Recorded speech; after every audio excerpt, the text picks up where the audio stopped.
মানে কিছু বুঝলো অফিসার? হ্যাঁ স্যার, পুরি মারা কেস। কিন্তু স্যার, এই বডিটা এরকম পজিশনে আসলো কি করে?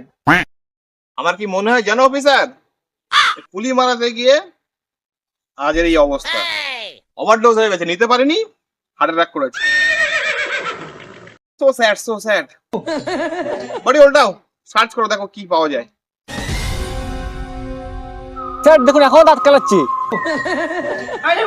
তল্লাশি নাও, দেখো কি পাওয়া যায়। স্যার, ও মাই গড, बहुत नीचा आदमी